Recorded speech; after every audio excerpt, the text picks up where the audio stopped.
Well, happy March 1st, all. Doggone, it's a pretty nice afternoon. I think got up to like 62 degrees today. I'm sitting in the cab of one of my favorite trucks here. It's a 1966 Chevy C60. And we're looking at the gauges here and the speedometer. This was typical for the trucks of that era. And we're going to be greasing him up and checking him over. We're going to haul some stone with it here first part of the week. The most important part, you got to have that service manual.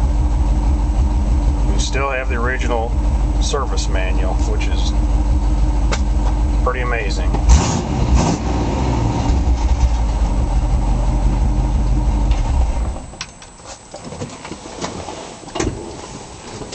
Yeah, Granddad bought the truck new in '66.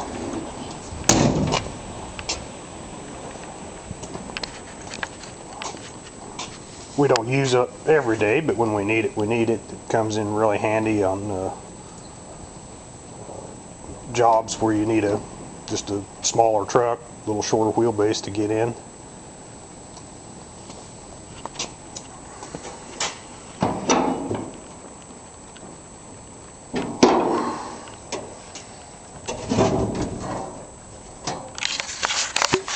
It's not the original engine. This is I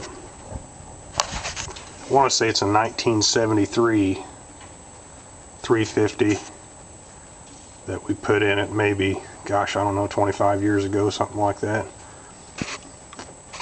And it's been pretty trouble-free, other than about, I don't know, a couple years ago, we had to put a water pump on it.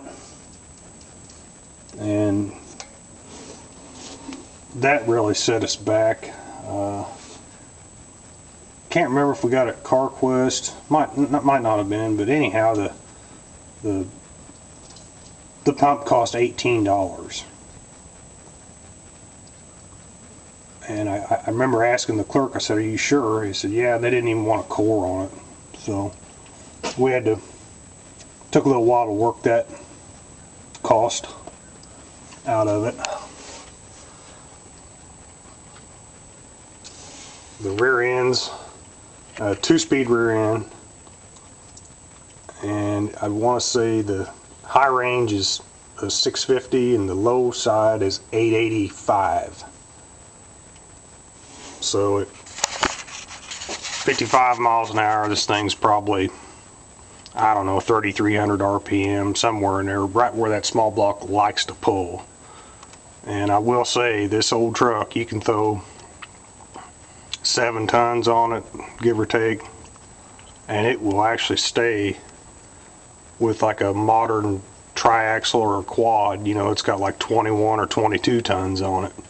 So pound for pound, I mean, he still punches pretty good for what he is, the technology that it's using.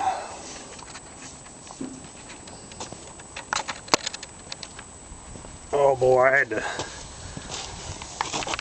spent a little money the other day. I put a new fitting on the end of the grease gun there, so the old one was giving some trouble. I think we're on the, gosh, I think we're on the 4th bed, and built this bed. This is all tongue and groove. The floor's tongue and groove, headboard's tongue and groove. But the frame is a repurposed house trailer.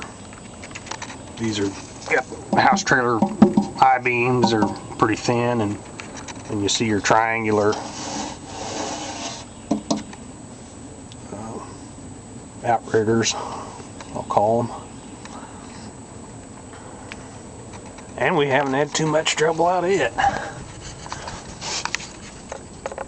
There's your, it's got the vacuum 2-speed. And I gotta say, this is one of the smoothest shifting 2-speed trucks I've ever been in. It's not like the electric or like an air shift where it just bangs it in. I mean, this thing just floats floats it into gear when you let off the gas.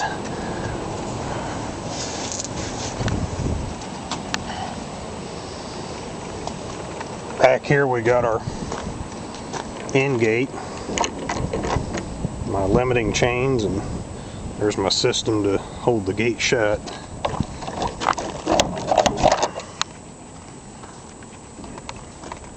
Also, I put 3 sheets of 3/4 inch plywood in the floor, because sometimes we'll haul riprap, maybe a little demolition, and that just kind of protects that tongue and groove, you know, if something sharp hits. And then we can just replace those plywood sheets if we ever damage one of those.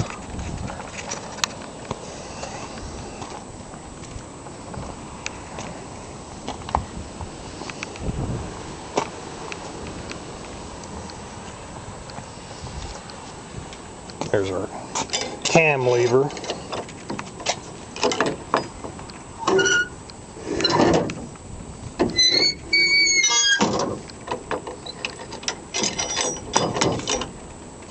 All in all, she's been a pretty good truck. I think we're gonna keep her for a few more years.